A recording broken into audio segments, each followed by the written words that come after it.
Good morning प्यारे बच्चों। आज हम करेंगे पहले पाठ के क्वेश्चन आंसर, सूरदास के पद के क्वेश्चन आंसर। तो इसका पहला प्रश्न है, गोपियों द्वारा उद्धव को भाग्यवान कहने में क्या व्यंग्य निहित है। मतलब उन्होंने उद्धव को व्यंग्य किया था भाग्यवान कहकर। तो गोपियों द्वारा उद्धव को भाग्यवान कहने पर वास्तव में यह व्यंग्य किया गया कि उद्धव श्री कृष्ण के पास रहकर भी उनके प्रेम, उनकी भक्ति, उनके स्नेह को समझ नहीं पाए थे, अर्थात तो उनकी स्नेह से वंचित थे। वे कहना चाहती थी कि वह श्री कृष्ण के साथ रहकर भी उनके प्रेम रूपी समुद्र में अपना पांव तक नहीं डुबाना चाहते थे, अर्थात वे उनके स्नेह से वंचित थे, अर्थात अलग थे। दूसरा प्रश्न है आपका, उद्धव के व्यवहार की तुलना किस किस से की गई है। तो गोपियों ने उद्धव के व्यवहार की तुलना किस किस से की है। सबसे पहले उद्धव के व्यवहार की तुलना जो है वो कमल के पत्ते से की गई थी। कि क्या था, जो कमल का पत्ता था वो पानी में ही रहता था, लेकिन क्या करता था, वो अपनी पंखुड़ियों को पानी में डूबने नहीं देता था। ठीक उसी प्रकार जो उद्धव का व्यवहार था, उद्धव क्या था, श्री कृष्ण के साथ रहकर भी उनके स्नेह से वंचित था, वो उनके साथ रहकर भी उनसे अलग था।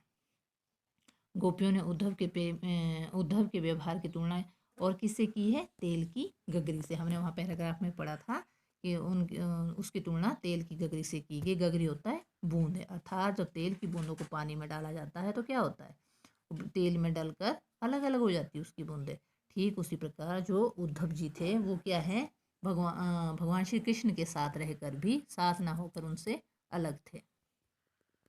तीसरा प्रश्न है हमारा, गोपियों ने किन किन उदाहरणों के माध्यम से उद्धव को उल्हाने दिए हैं। उद्धव के उल्हाने दिए थे कि गोपियों ने कमल के पत्ते, तेल की मटकी और प्रेम की नदी आदि उदाहरणों के माध्यम से उद्धव को उल्हाने दिए।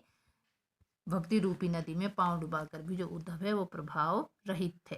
चौथा प्रश्न है हमारा, उद्धव द्वारा दिए गए योग के संदेश नहीं। तीसरा प्रश्न है,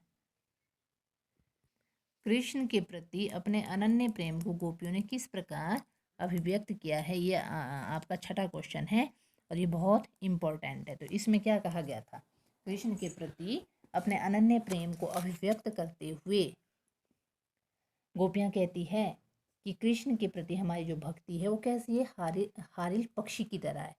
मतलब हारिल जो है, हारिल एक पक्षी का नाम है, वह अपने पाँव में, पंजों में लकड़ी के टुकड़े को पकड़े रखता था, अर्थात वह जो लकड़ी थी वो उनके जीवन का आधार थी।